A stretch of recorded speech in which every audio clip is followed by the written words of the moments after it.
আসসালামু আলাইকুম। এটিএন বাংলা সংবাদে সবাইকে স্বাগত জানাচ্ছি সীমা খান। শুরুতেই বিআরবি কেবলস সংবাদ শিরোনাম।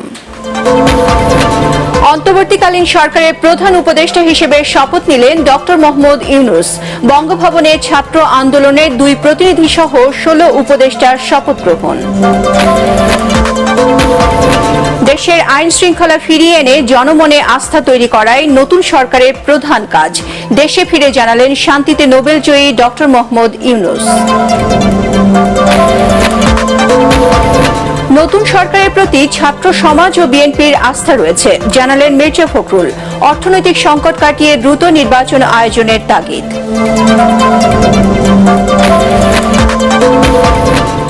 রাজধানী থানাগুলোতে যোগ দেয়নি পুলিশ, পাহারায় আনসার। প্রধান বিচারপতি সহ সুপ্রিম কোর্টের বিতর্কিত বিচারপতিদের পদত্যাগের দাবি আইনজীবীদের।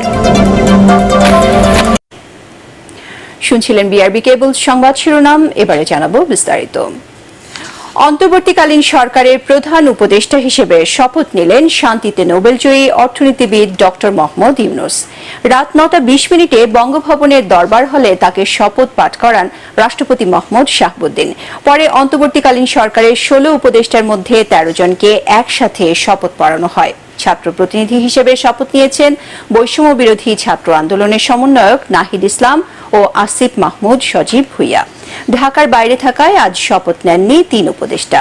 ইমদাদুল্লাহ বাবুর রিপোর্ট।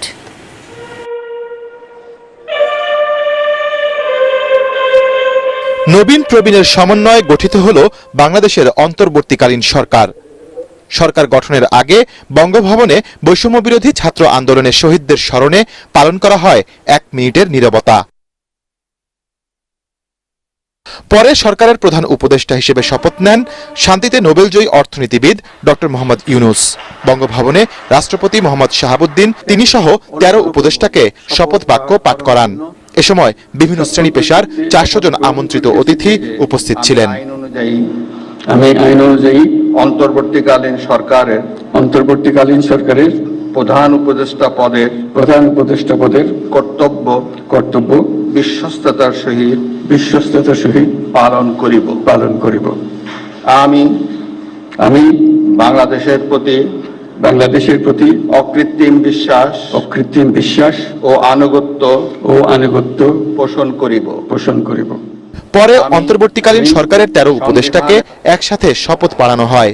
অন্তর্বর্তী সরকারের উপদেষ্টা পরিষদে যারা শপথ নিয়েছেন তারা হলেন বাংলাদেশ ব্যাংকের সাবেক গভর্নর সালেহ উদ্দিন আহমেদ, ঢাকা বিশ্ববিদ্যালয়ের অধ্যাপক আসিফ নজরুল, মানবাধিকার কর্মী আদিলুর রহমান খান, সাবেক তত্ত্বাবধায়ক সরকারের উপদেষ্টা হাসান আরিফ, সাবেক পররাষ্ট্র সচিব তৌহিদ হোসেন, বেলার প্রধান নির্বাহী সৈয়দা রেজওয়ানা হাসান, সাবেক নির্বাচন কমিশনার এম সাখাওয়াত হোসেন, উন্নয়ন কর্মী ফরিদা আক্তার, বেসরকারি সংস্থা ব্রতির নির্বাহী পরিচালক শারমিন মুর্শিদ, হেফাজতের সাবেক নায়েবে আমির আ.ফ.ম. খালিদ হাসান ও গ্রামীণ ব্যাংকের সাবেক ভারপ্রাপ্ত ব্যবস্থাপনা পরিচালক নূরজাহান বেগম।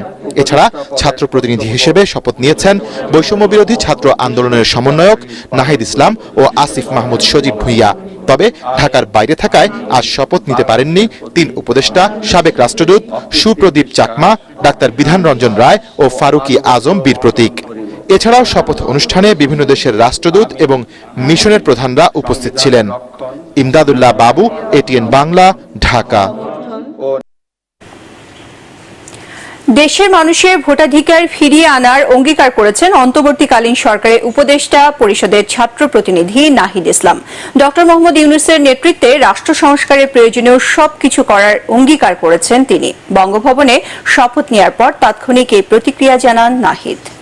রাষ্ট্র পুনর্গঠনের জন্য রাষ্ট্রীয় যেমন প্রতিষ্ঠান এবং সংবিধান, সেই বিষয়গুলোকে আমাদের যারা অভিজ্ঞ, সংবিধান বিষয়ক অভিজ্ঞ, আইন বিষয়ক অভিজ্ঞ, তাদের সাথে আলোচনার ভিত্তিতে সেই জায়গাগুলোতে আমাদের কাজে হাত দিতে হবে।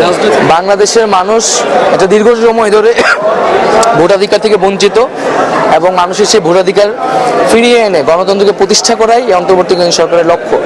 কিন্তু এই যে রাষ্ট্র কাঠামোটি রয়েছে, এই যে নির্বাচন কমিশনটি রয়েছে, এর আমূল পরিবর্তন ছাড়া কিন্তু একটি মানে সুষ্ঠু নির্বাচন করা সম্ভব না, মানুষের প্রতিনিধিত্ব নিশ্চিত করা সম্ভব না। তো তার জন্য কিন্তু এই কাজগুলোকে প্রথমে গুরুত্বের সাথে করতে হবে এবং রাজনৈতিক দলগুলোর সাথেও আমাদের আলোচনা হবে, সকলের সহযোগিতার ভিত্তিতে জনগণ যতদিন চাবে, জনগণ যেদিকে বলবে সেদিকেই কিন্তু এই সরকার ধাবিত হবে। দর্শক, এই মুহূর্তে বঙ্গভবন এলাকায় আছেন সহকর্মী মাজহারুল হক মুহাজির। শপথ অনুষ্ঠানের খবর জানতে আমরা এখন সরাসরি কথা বলবো তার সঙ্গে। মুহাজির, অন্তর্বর্তীকালীন আমাদেরকে জানান।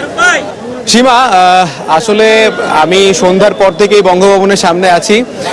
আপনি জানেন যে আজ বৈষম্য বিরোধী ছাত্র আন্দোলনের দুই সমন্বয়ক আসিফ এবং নাহিদ সহ আজ কিন্তু শপথ গ্রহণ অনুষ্ঠিত হয়ে গেল এবং আমরা দেখতে পাচ্ছি যে এই বঙ্গভবনে এখন যারা অতিথি ছিলেন তারা কিন্তু একে একে বের হচ্ছেন এবং কড়া নিরাপত্তা পাহারায় তারা বের হচ্ছেন। আমরা এর আগে অনেকের সঙ্গে কথা বলতে পেরেছিলাম। আপনাকে একটু জানিয়ে রাখতে চাই যে অনেক নেতাকর্মীরা ছিলেন, বিএনপির অনেক নেতাকর্মীদের সঙ্গে আমার কথা হয়েছে ইসলামী আন্দোলনের নেতাকর্মীদের সঙ্গেও, নানা সুশীল সমাজের অনেক মানুষের উপস্থিতি ছিল এই শপথ গ্রহণ অনুষ্ঠানে। তারা যখন প্রবেশ করছিলেন তখন গণমাধ্যমের সঙ্গে তারা কথা বলেছেন। তাদের মধ্যে কিন্তু একটা উচ্ছ্বাস লক্ষ্য করা গেছে এবং একই সাথে তারা একটা দাবি জানিয়েছেন, বিশেষ করে বিএনপি নেতাকর্মী যারা রয়েছেন তারা কিন্তু বলেছেন যে যত দ্রুত সম্ভব এখন একটা নির্বাচনের প্রয়োজন, দেশের মানুষের গণতন্ত্র অর্থাৎ ভোটের অধিকার ফিরিয়ে আনার জন্য যত দ্রুত সম্ভব নির্বাচন প্রয়োজন। সেই দাবিটা হয়তোবা তারা আসলে আশা রাখেন এই ছাত্র জনতার কাছে। আবার অপর দিক দিয়ে আমরা এই বঙ্গভবনের সামনে যে অবস্থা, সেখানে সাধারণ মানুষ যারা রয়েছেন তাদের একটা উচ্ছ্বাস কিন্তু আমরা দেখতে পেরেছি, একটা উৎসব মুখর পরিবেশ। তারা উৎসব নিয়েই দাঁড়িয়ে আছেন, যে অনেক দিনের আসলে যে তাদের আসলে যে কাঙ্ক্ষিত চাওয়া পাওয়া বলা যায়, সেই চাওয়া পাওয়া নিয়ে তারা দাঁড়িয়েছেন। কেউ ডক্টর ইউনূসের ছবি নিয়ে দাঁড়িয়ে আছেন, কেউ আবার পানি খাওয়াচ্ছেন, কেউ রাস্তার জ্যাম-জট। দর্শক, অন্তর্বর্তীকালীন সরকারের প্রধান উপদেষ্টা এখন ব্রিফিং এ আছেন, আমরা চলে যাচ্ছি সেখানে। শৃঙ্খলা বাহিনীর পূর্ণ শক্তি তাকে ব্যর্থ করে দেবেন।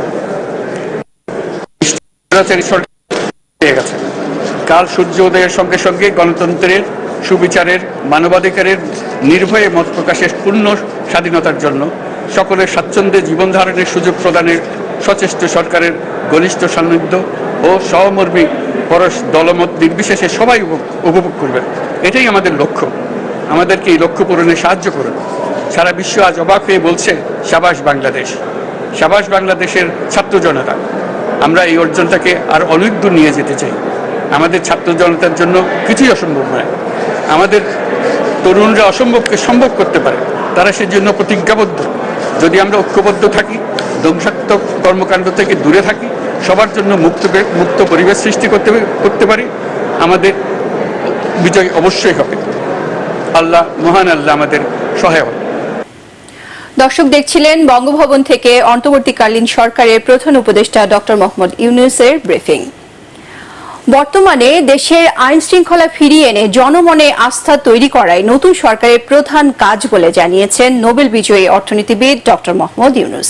দুপুরে দেশে ফিরে হযরত শাহজালাল আন্তর্জাতিক বিমানবন্দরে সাংবাদিকদের এসব কথা বলেন তিনি। এই মুহূর্ত থেকে সবাইকে সহিংসতা বিশৃঙ্খলা বন্ধের আহ্বান জানান ডক্টর ইউনূস। এ সময় তার পাশে ছিলেন বৈষম্য বিরোধী ছাত্র আন্দোলনের সমন্বয়ক ও সুশীল সমাজের প্রতিনিধিরা। নিরঞ্জন দেব বর্মনের ক্যামেরায় রিপোর্ট করছেন আদ্দিন সজীব। রাজনৈতিক এক মহা দুর্যোগে নিজ দেশের মাটিতে শান্তির দূত। পরিবর্তিত পরিস্থিতিতে দেশ রক্ষায় মহান দায়িত্ব কাঁধে নিয়ে এগিয়ে এলেন শান্তিতে নোবেলজয়ী ও বিশ্ববরণ্য ব্যক্তিত্ব ডক্টর মোহাম্মদ ইউনূস।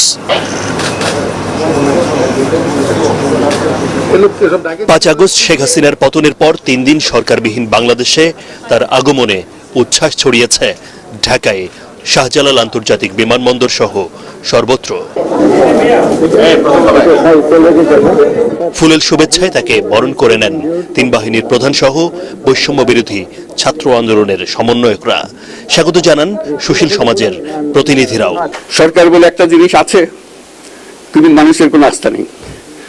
মানুষ মনে করে সরকার একটা দমন পীড়নের একটা যন্ত্র, যেখানে পায় যেখানে সুযোগ পায় তার একটা কষ্ট দেওয়া, তার থেকে নিংড়ে নেওয়া, যে সকল স্তরে। এটা হলো তার থেকে কেমন ভাবে সামাল দিতে হবে, তাকে একটা ভয়ের একটা জিনিস, তাকে সামাল দিয়ে চলা, এটা হলো সরকার। এটা সরকার হতে পারে না। সরকারকে দেখে মানুষের বুক ফুলে উঠবে যে আমাকে সাহায্য করবে, আমাকে রক্ষা করবে, আমার সরকার আমার জন্য দাঁড়াবে। সরকার তার জন্য দাঁড়ায় না কোনো সময়। যে সরকার হবে সেই সরকার মানুষকে রক্ষা করবে, মানুষের আস্থাভাজন হবে। এটা কেউ জোর করে তাকে বলার যে ভালো আছে এটা না। ডক্টর মোহাম্মদ ইউনূস তার উপর আস্থা রাখার আহ্বান জানান দেশবাসীর কাছে।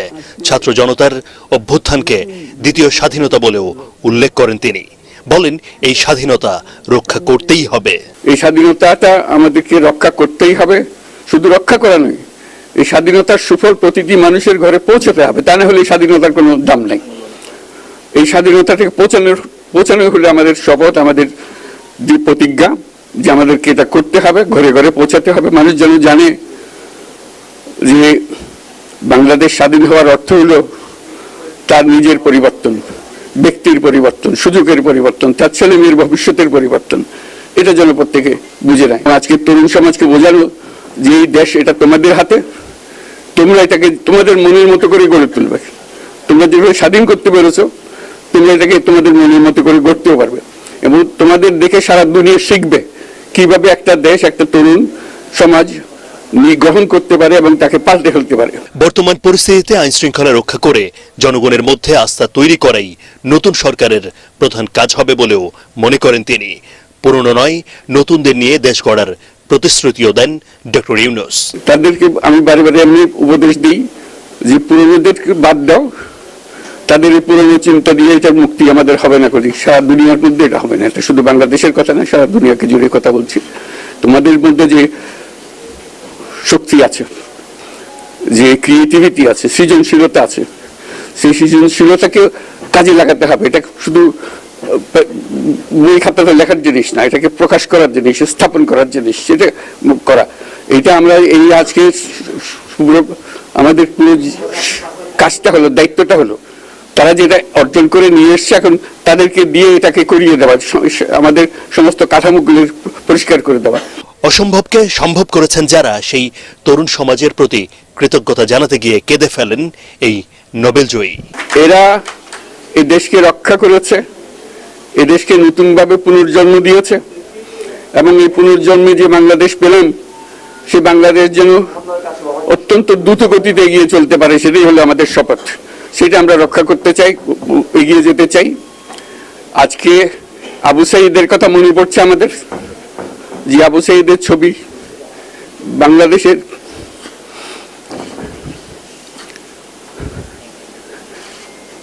প্রতিটি মানুষের মনে গেঁথে আছে। এটা কেউ বলতে পারবে না। কি অবিশ্বাস্য একটা সাহসী যুবক, বন্দুকের সামনে দাঁড়িয়ে আছে, এবং তারপরে থেকে কোন যুবক, কোন যুবতী আর হার মানে নাই। যে বিপ্লবের মাধ্যমে নতুন বিজয়ের ইতিহাস সৃষ্টি করেছেন তরুণরা, তাদের সামনে রেখেই বাংলাদেশকে এগিয়ে নেয়ার শপথ করেন মোহাম্মদ ইউনূস। এরপর সরকার প্রধানের প্রটোকল নিয়ে তিনি যখন বিমানবন্দর ত্যাগ করেন, তখন অসংখ্য মানুষ তাকে স্বাগত জানান। আগেও তিনি দেশে এসেছেন, বহুবার হয়েছেন বিব্রত, লজ্জিত, অপমানিত। এবারও এলেন বাংলাদেশ রক্ষার দায়িত্ব কাঁধে নিয়ে। যে বাংলার মানুষ, ছাত্র জনতা, নাগরিক সবাই এই মানুষটার দিকে, নোবেল বিজয়ী ডক্টর মোহাম্মদ ইউনূসের দিকে তাকিয়ে রয়েছেন। আগামীর বাংলাদেশ কতটা সুন্দরভাবে তিনি গড়ে তোলেন। যদিও তার কথায় সবাই আশ্বস্ত হচ্ছেন, তিনি বলেছেন ভরসা রাখতে হবে, সহযোগিতা করতে হবে। আদ্দিন সজীব, এটিএন বাংলা, হযরত শাহজালাল আন্তর্জাতিক বিমানবন্দর, ঢাকা। সাধারণ শিক্ষক থেকে অর্থনীতিবিদ হয়ে যান ক্ষুদ্র ঋণের প্রবক্তা, তার প্রশংসা বিশ্বজুড়ে। শান্তিতে জয় করলেন নোবেল। নামি দামি বিশ্ব নেতারা এখন তার ঘনিষ্ঠ বন্ধু। বিশ্বখ্যাত সেই বাংলাদেশি ডক্টর মোহাম্মদ ইউনূস। পরিবর্তিত রাজনৈতিক প্রেক্ষাপটে এবার হাল ধরছেন বাংলাদেশের। সাদাসিধে চালচলন ও সরল কথায় সহজে তিনি কাছে টেনে নিতে পারেন সাধারণ মানুষকে। ডক্টর ইউনূসের বর্ণাঢ্য জীবনের খানিকটা তুলে ধরছেন Ekramul Haque Sayem. To award the Nobel Peace Prize for 2006 divided into two equal parts to Muhammad Yunus.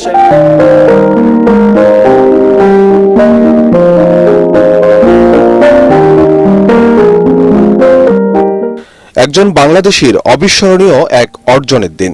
বিশ্বের সবচেয়ে আকর্ষণীয় নোবেল পুরস্কার পেয়ে ডক্টর মোহাম্মদ ইউনূস অন্যতম উচ্চতায় আসীন করেছিলেন বাঙালি ও বাংলাদেশকে।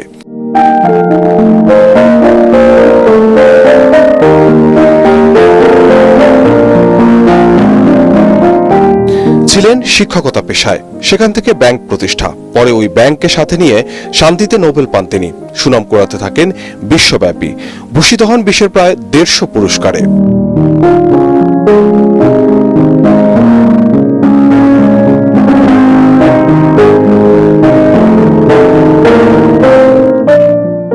ডক্টর মোহাম্মদ ইউনূস দারিদ্রতার বিরুদ্ধে সংগ্রাম শুরু করেন চট্টগ্রামের জোবরা গ্রাম থেকে। ক্ষুদ্র ঋণ বিতরণের মাধ্যমে পাল্টাতে থাকেন দরিদ্র মানুষের জীবন মান। জোবরা গ্রামের নবযুগ খামার থেকে পর্যায়ক্রমে 1976 সালে প্রতিষ্ঠা করেন গ্রামীণ ব্যাংক। সামাজিক ব্যবসার মাধ্যমে দারিদ্রতার বিরুদ্ধে লড়াই কেবল দেশে নয়, ছড়িয়ে পড়ে গোটা বিশ্বে। দেখলাম যে এই তত্ত্বকথার চাইতে সরাসরি মানুষের সাহায্যে এগিয়ে আসা বরং ভালো। একটা মানুষের যদি আজকের দিনের জন্য আমি কাজে লাগি, সেটা বরং আমার সন্তুষ্টি বেশি হবে। হিলারি ক্লিন্টন নিজেই গ্রামীণ ব্যাংক অ্যাপ্লিকেশনে লেগে গেলেন। তারপরে আস্তে আস্তে এদিকে মালয়েশিয়ার থেকে সেটা সম্প্রসারিত হলো ইন্দোনেশিয়াতে, ইন্দোনেশিয়া ফিলিপিনে এই এলাকাতে এটা সম্প্রসারিত হতে আরম্ভ করলো। তারপর শুরু হলো ভারতে, স্পেনে আছে, তারপরে ইংল্যান্ডে আছে, তারপরে নরওয়েতে আছে, শুরু হয়েছিল প্রথম নরওয়েতে, ফ্রান্সে সর্বত্র আছে, তারপরে কসোভোতে আছে, বসনিয়াতে আছে, পোল্যান্ডে আছে, এরকম ইউরোপের বিভিন্ন দেশে আছে। তবে নিজ দেশেই গত 1.5 দশকের বেশি সময় ধরে কোণঠাসা ছিলেন নোবেল বিজয়ী এই অর্থনীতিবিদ। কর্তৃত্ব হারিয়েছিলেন নিজের প্রতিষ্ঠিত সেই গ্রামীণ ব্যাংকের। বিভিন্ন মামলায় আদালতে বারবার হাজিরা দিতে হয়েছে অধ্যাপক ইউনূসকে। ছিলেন গ্রেপ্তারের আশঙ্কায়ও। এর আগে নোবেল পুরস্কার অর্জনের মাত্র 5 মাসের মাথায় 2007 সালে সেনা সমর্থিত তত্ত্বাবধায়ক সরকারের সময় রাজনৈতিক দল গঠনের কার্যক্রম শুরু করে পরে পিছু হটেন তিনি। সে সময় শেখ হাসিনা ও খালেদা জিয়াকে রাজনীতি থেকে সরাতে -2 ফর্মুলা বাস্তবায়নে তাকে ঘিরে ছিল নানা আলোচনা। আমরা আমাদের সামনে যত সমস্ত সমস্যা আছে সবকিছু আমরা নিষ্পত্তি করে ফেলতে পারবো, আমরা সুন্দরভাবে শান্তিপূর্ণভাবে। এরপর 2009 সালে শেখ হাসিনা সরকার ক্ষমতায় এলে রোষানলে পড়েন ডক্টর মোহাম্মদ ইউনূস। তবে কখনো সরকারের তীব্র সমালোচনা শোনা যায়নি নোবেল বিজয়ীর কণ্ঠে। বৈষম্য বিরোধী ছাত্র আন্দোলনের গণ অভ্যুত্থানের পর আবারও আলোচনার শীর্ষে আসেন ডক্টর মোহাম্মদ ইউনূস। শিক্ষার্থী, সুশীল সমাজ ও রাজনৈতিক দলগুলোর সম্মতিতে বাংলাদেশে প্রথমবারের মতো সরকার প্রধান হতে যাচ্ছেন একজন নোবেল বিজয়ী। একরামুল হক সায়েম, এটিএন বাংলা, ঢাকা।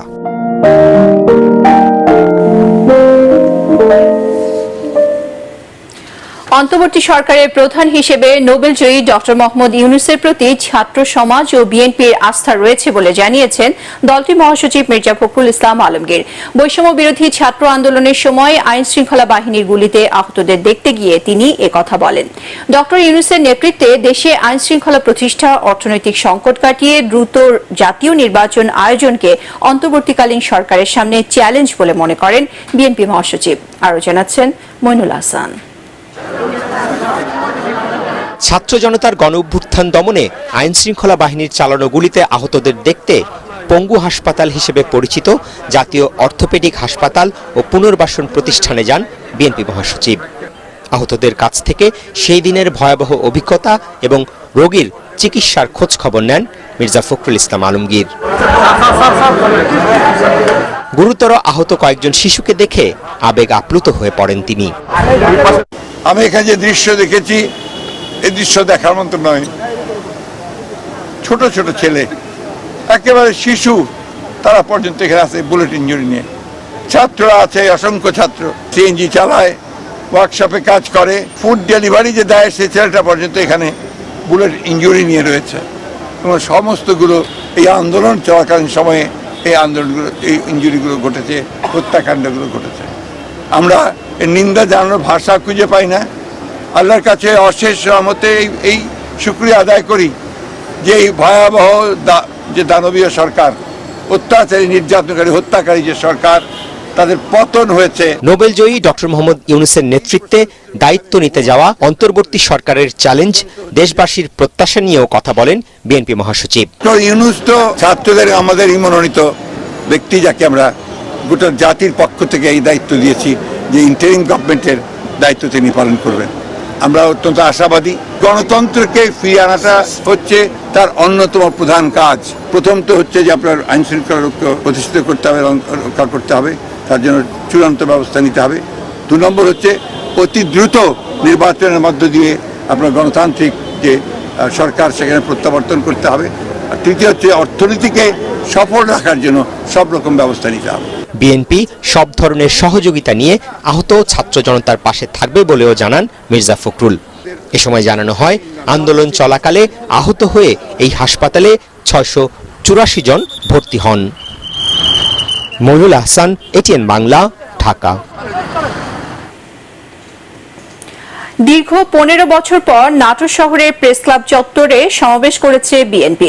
সকাল থেকেই দলে দলে নেতাকর্মীরা সেখানে সমবেত হন। সমাবেশে বক্তব্য রাখেন বিএনপি চেয়ারপারসনের উপদেষ্টা সাবেক মন্ত্রী রুহুল কুদ্দুস তালুকদার দুলু। সদ্য নির্যাতনের শিকার জেলা বিএনপির ভারপ্রাপ্ত আহ্বায়ক শহীদুল ইসলাম বাচ্চুর সভাপতিত্বে সমাবেশে বক্তব্য রাখেন রুহুল কুদ্দুস তালুকদার দুলুর সহধর্মিণী বিএনপি নেত্রী সাবিনা ইয়াসমিন ছবি, বৈষম্য বিরোধী ছাত্র আন্দোলনের স্থানীয় সমন্বয়ক, ঢাকা বিশ্ববিদ্যালয়ের ছাত্র জনি প্রাং, বিএনপির জাতীয় নির্বাহী কমিটির সদস্য কাজী গোলাম মোর্শেদ, জেলা বিএনপি সদস্য সচিব রহিম নেওয়াজ ও যুগ্ম আহ্বায়ক দেওয়ান শাহিন সহ অন্যান্য নেতারা। দুর্যোগপূর্ণ আবহাওয়া উপেক্ষা করে এ সময় বিএনপি চেয়ারপারসনের উপদেষ্টা দুলু ছাত্র জনতার প্রতি কৃতজ্ঞতা জানিয়ে এ পরিস্থিতি মোকাবেলায় সবাইকে শান্ত থাকার আহ্বান জানান। একই সাথে ছাত্র জনতা সহ গত 15 বছরের গণহত্যার জন্য আওয়ামী লীগকে নিষিদ্ধ করে বিচারের দাবি জানান। আওয়ামী লীগকে ধ্বংস করে দিয়ে পালিয়ে গেল এবং এই আওয়ামী লীগের সন্ত্রাসী ভোটারবিহীন যারা এমপি বানিয়েছিল তাদেরকেও বিপদে ফেলে উনি চেয়েছিলেন পালিয়ে চলে। আজকে আমি বৈষম্য ছাত্র আন্দোলন যাদের রক্তের বিনিময়ে আজকের এই অর্জন। আগামী রোববারের মধ্যে প্রধান বিচারপতি ওবায়দুল হাসান সহ আপিল বিভাগ ও হাইকোর্ট বিভাগের বিতর্কিত 50 বিচারপতির অপসারণ দাবি করেছেন সুপ্রিম কোর্টের আইনজীবীরা। দুপুরে সুপ্রিম কোর্ট আইনজীবী সমিতি ভবনে সংবাদ সম্মেলনে এ দাবি জানান তারা। এদিকে জ্যেষ্ঠ আইনজীবী মোহাম্মদ আসাদুজ্জামানকে অ্যাটর্নি জেনারেল হিসেবে নিয়োগ দিয়েছেন রাষ্ট্রপতি। আরও জানাচ্ছেন হুমায়ুন চিশতি। সুপ্রিম কোর্ট আইনজীবী সমিতির সদস্যদের ব্যানারে আয়োজিত সংবাদ সম্মেলনে আইনজীবীরা বলেন, এতদিন সর্বোচ্চ আদালত দলীয় আদালতে পরিণত হয়েছিল। বিচার বিভাগের সংস্কারে প্রধান বিচারপতি সহ আপিল ও হাইকোর্ট বিভাগের বিতর্কিত বিচারপতিদের পদত্যাগের দাবি জানান তারা। বিচারপতি নিয়োগ ও অ্যাটর্নি জেনারেল অফিসের কর্মকর্তাদের নিয়োগের জন্য শিগগিরই আইন প্রণয়নের দাবিও জানান আইনজীবীরা। গত 16 বছর ধরে বাংলাদেশের আপামর জনগণ এই আওয়ামী লীগের বিচার বিভাগের কাছ থেকে কোনো বিচার পায়নি। আপিল বিভাগের দলবার বিচারপতিদের মধ্য থেকে কেউ নিজেদেরকে শপথপত্র রাজনৈতিক বিচারপতি হিসেবে অভিহিত করেছে। বাংলাদেশের প্রধান বিচারপতি জনাব ওবায়দুল হাসানের পদত্যাগ, কন্টিনিউয়াস সংবিধান বিরোধী কার্যক্রম লক্ষ্য করে দুর্নীতি করে হাইকোর্টের সিটিং 50 জন বিচারপতিকে অপসারণ করতে হবে। এদিকে নিজ কার্যালয়ে সুপ্রিম কোর্ট আইনজীবী সমিতির সভাপতি মাহবুবউদ্দিন খোকন উচ্চ আদালতের নিরাপত্তায় সেনাবাহিনী মোতায়েনের দাবি জানান। আমরা দাবি করছি সুপ্রিম কোর্টে যেন পর্যাপ্ত সেনা নিয়োগ করা হয়, সেনা নিয়োগের মধ্যে সুপ্রিম কোর্ট নির্বাচিত করা হবে। সঙ্গে সঙ্গে আগামী রোববার সুপ্রিম কোর্ট হাইকোর্টের উপরে আবেদন বসতে হবে। বিচারিক কার্যক্রম চলবে। বিচারিক কার্যক্রম না চলা মানে এটা একটা ষড়যন্ত্র, অর্থাৎ রাষ্ট্র চলতেছে না। এদিকে সুপ্রিম কোর্টের জ্যেষ্ঠ আইনজীবী মোহাম্মদ আসাদুজ্জামানকে অ্যাটর্নি জেনারেল হিসেবে নিয়োগ দিয়েছেন রাষ্ট্রপতি। বুধবার অ্যাটর্নি জেনারেলের পদ থেকে পদত্যাগ করেন এম আমিনউদ্দিন। এছাড়াও পদত্যাগ করেছেন অতিরিক্ত অ্যাটর্নি জেনারেল শেখ মোহাম্মদ মোর্শেদ ও এস এম মুনির। হুমায়ুন চিস্তি, এটিএন বাংলা, ঢাকা। সারা দেশে অরাজকতা, অগ্নিসংযোগ ও ধ্বংসাত্মক কাজ বন্ধে কঠোর ব্যবস্থা নেওয়ার সিদ্ধান্ত নিয়েছে সশস্ত্র বাহিনী সহ অন্যান্য আইন শৃঙ্খলা বাহিনী। সকালে সেনা সদরে সেনাবাহিনী প্রধান জেনারেল ওয়াকারুজ্জামানের সঙ্গে নৌ ও বিমান বাহিনী প্রধান, পুলিশের আইজি, র্যাব মহাপরিচালক এবং ডিএমপি কমিশনারের বৈঠকে এ সিদ্ধান্ত হয়। আগামী 24 ঘণ্টার মধ্যে সেনাবাহিনীর সহায়তায় দেশের সব থানার কার্যক্রম শুরুর বিষয়েও আলোচনা হয়। এ বিষয়ে সবার সহযোগিতা চান সেনাপ্রধান।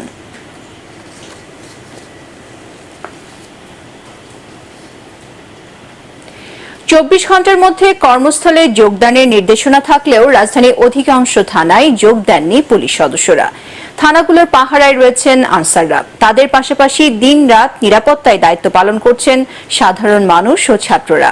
রাজধানী থানাগুলো ঘুরে রিপোর্ট করছেন খায়রুল ইসলাম। আওয়ামী লীগ সরকার পদত্যাগের দিনই রাজধানী সহ সারা দেশের অধিকাংশ থানাগুলোতে হামলা চালায় দুর্বৃত্তরা। এ সময় আহত নিহত হয় অসংখ্য পুলিশ সদস্য সহ অনেক আন্দোলনকারী। সেদিনই নিজেদের নিরাপত্তার জন্য থানা ছেড়ে চলে যান তারা। কিন্তু বুধবার নতুন আইজিপি 24 ঘণ্টার মধ্যে কর্মস্থলে যোগ দেওয়ার নির্দেশ দিলেও নগরীর থানাগুলোতে এখনো হাজির হননি কোনো পুলিশ সদস্য। এদিকে হামলার হাত থেকে থানা রক্ষা করার জন্য দিনরাত পাহারা দিচ্ছেন স্থানীয় জনগণের পাশাপাশি ছাত্ররা। আমরা চেষ্টা করতেছি যাতে লুটপাট না হয়। আমরা সোচ্চার আছি, থানাগুলো ওপেন করে দিলে অবশ্যই ভালো হবে, কারণ আসলে এখন জনগণ নিরাপত্তাহীনে ভুগতেছে। আসলে প্রশাসন ছাড়া তো আসলে জনগণ অচল, এটাই স্বাভাবিক। এই রাষ্ট্রীয় সম্পদ আমাদের সবার, এই রাষ্ট্রীয় সম্পদ রক্ষার্থে আমরা সবাই এগিয়ে এসেছি এবং রাষ্ট্রীয় সম্পদ রক্ষার্থে আমরা থাকবো ইনশাল্লাহ। আবারও নিরাপত্তা নিশ্চিত করতে পুলিশ সদস্যদের থানায় ফেরার আহ্বান জানিয়েছেন সাধারণ জনগণ। খায়রুল ইসলাম, এটিএন বাংলা, ঢাকা। সরকার পতনের তৃতীয় দিনেও রাজধানীর সড়কে শৃঙ্খলার দায়িত্বে রয়েছেন সাধারণ শিক্ষার্থীরা। এ সময় অনেকেই স্বেচ্ছাসেবী হিসেবে সড়কে দায়িত্ব পালনকারী শিক্ষার্থীদের পাশে দাঁড়াতে দেখা যায়। দাবি জানানো হয় দুর্নীতিমুক্ত শান্তিপূর্ণ দেশ পরিচালনার। তরিক ইসলামের রিপোর্ট। এ যেন সমাজ পরিবর্তনের দৃশ্য, যেখানে আইন শৃঙ্খলা বাহিনীর পাশাপাশি সড়কে শৃঙ্খলা বজায় রাখতে দায়িত্ব পালন করছে সাধারণ শিক্ষার্থীরা। শুধু সড়কে শৃঙ্খলা ফেরানো নয়, রাষ্ট্র সংস্কারের মাধ্যমে বৈষম্যহীন সমাজ ব্যবস্থার স্বপ্ন সরকার পতনের কারিগরদের। বিশৃঙ্খলা যাতে না হয় এটা আমরা দেখতেছি আশেপাশে, গাড়িগুলা কিভাবে যেতে হবে, জ্যামজট সৃষ্টি যাতে না হয় সেটা দিক নির্দেশনা দিতেছি। আমরা চাইতেছি যে আমাদের দেশটা চেঞ্জ হোক, আমাদের দেশটা অন্যান্য দেশগুলোর মতো হোক, দেশটা যেন উন্নত হোক, এটাই আমরা সাধারণ ছাত্ররা চাই। প্রত্যাশা একটাই যে আর কোনো দুর্নীতি চাই না, আর কোনো স্বৈরাচারী মনোভাব চাই না। সাধারণ মানুষ এবং শিক্ষার্থী এবং সব ধরনের সম অধিকার যাতে সুষ্ঠুভাবে বন্টন হয়, এটাই চাই ভবিষ্যৎ যে সরকার আমাদের জন্য নিয়োজিত হবে। এদিকে অনেকেই এগিয়ে এসেছেন সাধারণ শিক্ষার্থীদের পাশে। সাধুবাদ জানান নতুন প্রজন্মের এমন দায়িত্ববোধের প্রতি।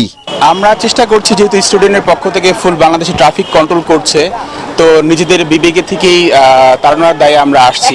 ছাত্ররা এই যে রাজপথে কাজ করছে, তারা যেন রাজপথে নিরাপদ থাকে, সেজন্য বাচ্চাকাচ্চা.com এবং আমার অস্ট্রেলিয়া প্রবাসী বন্ধুদের পক্ষ থেকে আমরা হাজার খানেক ট্রাফিক বেস্ট ছাত্রদের মধ্যে বিতরণ করছি। পুরো বাংলাদেশের সব মানুষ একসাথে মিলে একসাথে পথ চলবো, একসাথে সুন্দর একটা বাংলাদেশ গড়বো, যেটা আমাদের নিজেদের দেশ, আমাদের মাতৃভূমি বাংলাদেশ। যে সরকারি আসুক, শৃঙ্খলা থাকবে রাষ্ট্রের সর্বস্তরে, এমনটাই প্রত্যাশা দেশবাসীর। তরিক ইসলাম, এটিএন বাংলা, ঢাকা। আয়নাঘর এক আতঙ্কের নাম। সাবেক সেনা কর্মকর্তাদের ওই টর্চার সেল থেকে মুক্ত হওয়ার পর উঠে আসছে দুঃসহ সব নির্যাতনের কথা। গেল 16 বছর আওয়ামী লীগ সরকারের আমলে গুম হওয়া প্রিয়জনদের খোঁজে মিরপুরে একটি ভবনের সামনে ভিড় করছেন স্বজনরা। তাদের দাবি, আয়নাঘরে এখনো আটকা আছেন অনেকে। রিপোর্ট করছেন মুশফিকুর রহমান। আয়নাঘরের কথা শুনলেই এখনো আটকে ওঠেন মানুষ। দেশ বিদেশের গণমাধ্যমের খবরে কচুক্ষেতের ডিজেএফআই এর হেডকোয়ার্টারের এমন অবর্ণনীয় নির্যাতনের কথা জানেন সবাই। ছাত্র জনতার গণবিস্ফোরণে পদত্যাগ করে শেখ হাসিনার দেশ ত্যাগের পর বদলে যায় সব চিত্র। একে একে ছাড়া পেতে থাকে বন্দীরা। 8 বছর পর সাবেক সেনা কর্মকর্তা ব্রিগেডিয়ার জেনারেল আব্দুল্লাহিল আমান আজমি ও সুপ্রিম কোর্টের আইনজীবী ব্যারিস্টার আহমদ বিন কাশেম মুক্ত হবার পর থেকে প্রকাশ হতে থাকে আয়নাঘরের দুঃসহ নির্যাতনের কথা। বুক ভরা আশা নিয়ে ষাটোর্ধ্ব বাবা মোহাম্মদ জসিমউদ্দিন হাতে ছবি নিয়ে দাঁড়িয়ে আছেন আয়নাঘরের বাইরে। 9 বছর আগে একমাত্র ছেলে মেহেদী হাসান মায়ের কাছ থেকে 200 টাকা নিয়ে বাসা থেকে সেই যে বের হয়েছিলেন, এরপর আর ফেরেননি ঘরে। 15 সালের 16ই নভেম্বর নর্থ সাউথ ইউনিভার্সিটির ছাত্র ছিল আমার বাড়ির পাশের থেকে, কে বা কারা নিয়ে গেছে আমি আজ পর্যন্ত আর তার সন্ধান পাইনি। মায়ের সাথে বাবার সন্ধানে এসেছেন এই শিশুটিও। গেল 6 বছর ধরে সে দেখেননি বাবাকে। সেই ইচ্ছেটা মিটবে কিনা তাও জানা নেই। ওর ফ্রেন্ডের যখন আমি জিজ্ঞেস করি যে হৃদয় কই, বলে যে একটা সাদা মাইক্রো কার আসছিল, ওই কারে কইরা 5-6 জন লোক করে ধরে নিয়ে গেছে। স্বামীর সন্ধানে শাহিনারাও হাজির। 2-4 জন নয়, অসংখ্য মানুষ গুম হওয়া স্বজনদের খোঁজে ডিজেএফআই এর প্রধান কার্যালয়ের সামনে দাঁড়িয়ে ঠুনকো আশা নিয়ে। 2টা বাজে রাত্রে সাদা পোশাকধারী গাড়ি নিয়ে অস্ত্র ঠেকায় বউ পোলাপান সবার সামনে দিকে আমার বাইকে ঘরের দরজা জানালা ভাঙ্গা, তারা কেসিগেট ভাঙ্গা আমার বাইকে নিয়ে আসে। ওনারা র্যাব দাবি করেছে, আইনের লোক দাবি করেছে। নেটের মাধ্যমে দেখলাম যে গুম হওয়া মানুষ 10-12 বছরের গুম হওয়া মানুষরা এখান থেকে বের হয়ে যাইতেছে। এই দেখার পরে আমাদের মনে বড় আশা জাগছে যে হয়তো আমার স্বামী এখানে আসছে। দাবি করতেছে যে আমাদের দেশ স্বাধীন হয়েছে, তা আমরা মনে করতেছি আসলে ডিজেএফআই অফিস এখনো পর্যন্ত স্বাধীন হয়নি, কারণ এই জায়গাটা আমরা তো ঢুকতে পারতেছি না, এই জায়গাটা উন্মুক্ত করা হয়নি। হারানো প্রিয় মানুষকে খুঁজে পেতে বৈষম্য বিরোধী ছাত্র আন্দোলনের সদস্যদের কাছেও অনুরোধ জানিয়েছেন তারা। মুশফিকুর রহমান, এটিএন বাংলা, ঢাকা। পাড়া মহল্লায় লুটতরাজ ও ডাকাতি দমনে সবাইকে মাঠে থাকার আহ্বান জানিয়েছেন খেলাফত মজলিসের মহাসচিব মাওলানা মামুনুল হক। একই সাথে আইন নিজ হাতে তুলে না নিতে নেতাকর্মীদের নির্দেশ দেন তিনি। রাজধানী মোহাম্মদপুরের সমাবেশে এসব কথা বলেন মামুনুল হক। মিজান শাহজাহানের রিপোর্ট। দীর্ঘ কয়েক বছর পর এই সমাবেশ করে খেলাফত মজলিস।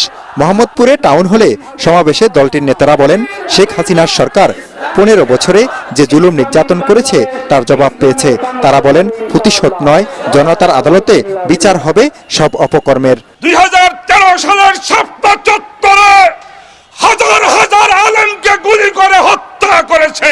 আওয়ামী লীগের প্রত্যেকটি সদস্য সন্ত্রাসী ছিল, চাঁদাবাজ ছিল, যার কারণে আমরা ঘৃণা করেছি।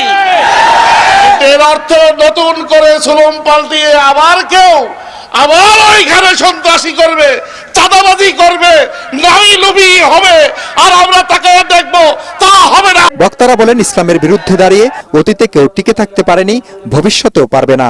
আওয়ামী জালেম সরকার, আল্লাহ তাদেরকে 15 বছর পর্যন্ত সুযোগ দিয়েছেন তওবা করে জুলুমের পথ থেকে ফিরে আসার।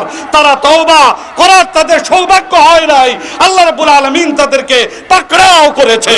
সমাবেশে প্রধান অতিথি খেলাফত মজলিসের মহাসচিব মাওলানা মামুনুল হক বলেন, সব ধর্ম ও বিশ্বাসের মানুষের নিরাপত্তা রাষ্ট্রকে নিশ্চিত করতে হবে। ধর্মীয় সংখ্যালঘু যারা রয়েছেন, হিন্দু, বৌদ্ধ, খ্রিস্টান, কাদিয়ানি, সব সংখ্যালঘুদের তাদের জানের নিরাপত্তা, সম্পদের নিরাপত্তা, ব্যবসা বাণিজ্য প্রতিষ্ঠানের নিরাপত্তা, এমনকি তাদের ধর্মীয় উপাসনালয়ের নিরাপত্তা নিশ্চিত করা আমাদের দায়িত্ব। ঢাকা উত্তর সিটি কর্পোরেশনের কাউন্সিলর শফিকুল ইসলাম সেন্টু সহ স্থানীয় আলেম ওলামারা সমাবেশে অংশ নেন। সমাবেশ শেষে বের করা হয় মিছিল। মিজান শাহজাহান, এটিএন বাংলা, ঢাকা। এবারে আল আরাফ ইসলামী ব্যাংক অর্থ সংবাদ।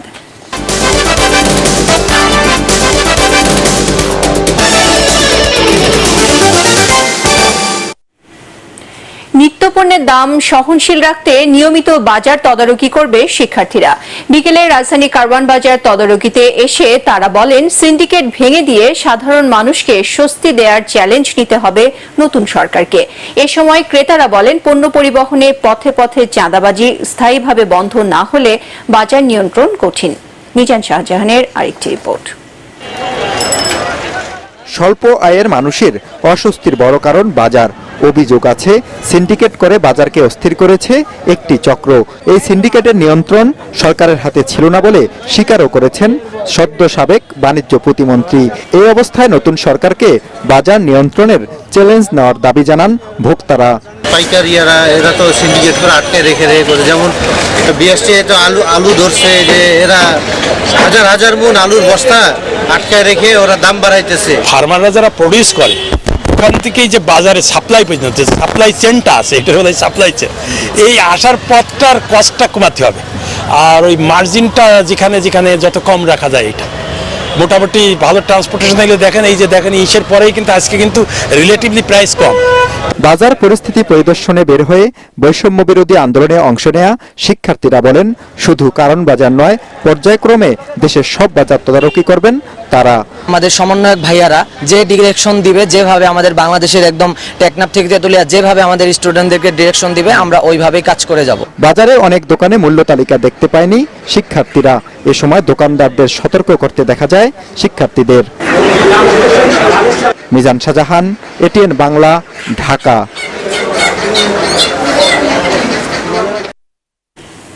এবারে আন্তর্জাতিক সংবাদ।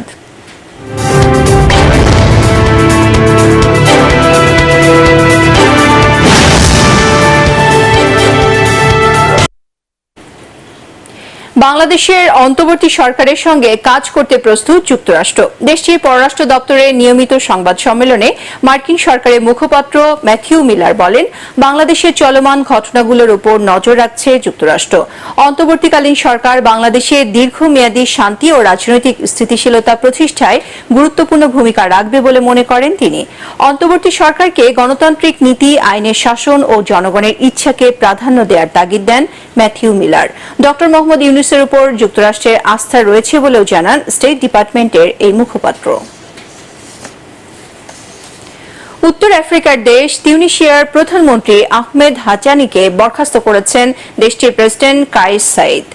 রয়টার্স জানায়, তিউনিসিয়ার প্রেসিডেন্ট কাইস সাইদ দেশটির প্রধানমন্ত্রী আহমেদ হাসানিকে বরখাস্ত করেছেন এবং তার জায়গায় সামাজিক বিষয়ক মন্ত্রী কামেল মাদৌরিকে নিয়োগ দিয়েছেন। গত বছর আগস্টে তিউনিসিয়ার প্রধানমন্ত্রী হিসেবে হাসানির নাম ঘোষণা করা হয়। বারবার পানি ও বিদ্যুৎ বিভ্রাটে জনগণের অসন্তোষের মধ্যে ক্ষমতাচ্যুত হলেন প্রধানমন্ত্রী আহমেদ হাসানি।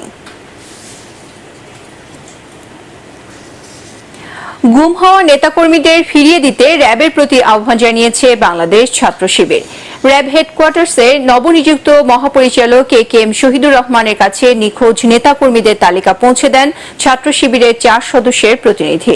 এ সময় তারা জানান, 2013-14 সালে অনেক নেতাকর্মীকে তুলে নিয়ে যায় র্যাব, কিন্তু এখন পর্যন্ত ফিরে না আসা 5 নেতাকর্মীকে তাদের পরিবারের কাছে হস্তান্তরের দাবি জানান ছাত্র শিবির নেতারা। বিষয়টি গুরুত্বের সাথে দেখার আশ্বাস দিয়েছেন নতুন র্যাব মহাপরিচালক। আমাদের ভাইদেরকে এই সময়গুলোতে র্যাব যারা প্রত্যক্ষদর্শী ছিলেন তাদেরকে র্যাব উঠিয়ে নিয়ে গিয়েছে। তো এরপর থেকে আমরা আর কোনো তথ্য পাই না। আমরা এখন আপনাদের সহযোগিতা চাচ্ছি, আমরা আমাদের এই ভাইদেরকে জীবিত চাচ্ছি, আমরা এই ভাইদেরকে তাদের বাবা মার কাছে আমরা ফেরত চাচ্ছি। তো তিনি আমাদেরকে আশ্বস্ত করেছেন। এবারে পার্টেক্স খেলার খবর।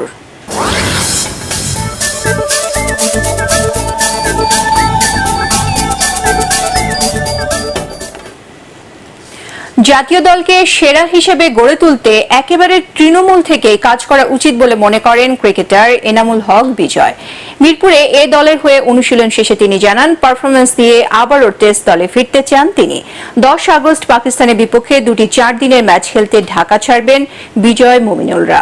13 আগস্ট প্রথম আর দ্বিতীয় 4 দিনের খেলা শুরু হবে 20 আগস্ট। প্রেজেন্টে থাকাটা খুব জরুরি। আসলে ক্রিকেট শুধু একটা ইন্ডিভিজুয়াল একটা প্লেয়ারের কথা দিয়ে আসলে পরিচালিত হয় না। এখানে আপনারা থাকবেন, সিনিয়র মানুষ থাকবে, নিচের মানুষ থাকবে। আসলে আমি মনে করি ক্রিকেটটাকে ডেভেলপ করতে গেলে রুট লেভেল থেকে শুরু করতে হয়, সেটার ফল আমরা ন্যাশনাল টিমে পাই। বাট আমার কাছে মনে হয় রুট লেভেলটাকে আমরা মজবুত করাটা জরুরি।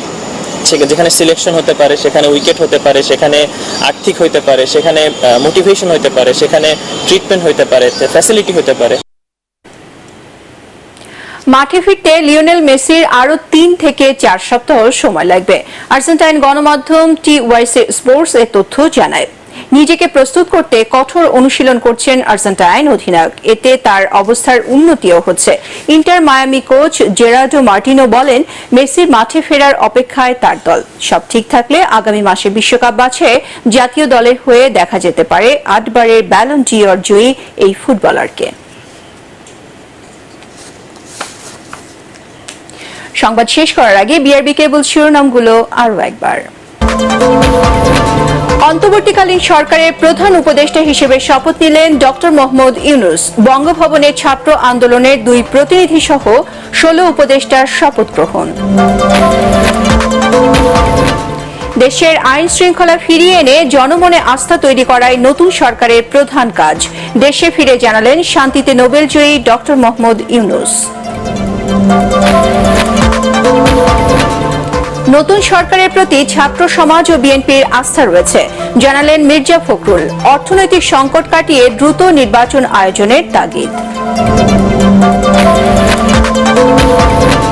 রাজধানী থানাগুলোতে যোগ দেয়নি পুলিশ, পাহারায় আনসার। প্রধান বিচারপতি সহ সুপ্রিম কোর্টের বিতর্কিত বিচারপতিদের পদত্যাগের দাবি আইনজীবীদের। দুর্বৃত্তরা যেন দেশের সাম্প্রদায়িক সম্প্রীতি বিনষ্ট বা রাষ্ট্রীয় সম্পদ ধ্বংস করতে না পারে, তা আমাদেরকে নিশ্চিত করতে হবে। দেশ আমাদের, দেশের সম্পদও আমাদের। নিজে সতর্ক থাকুন, অন্যকে সচেতন করুন।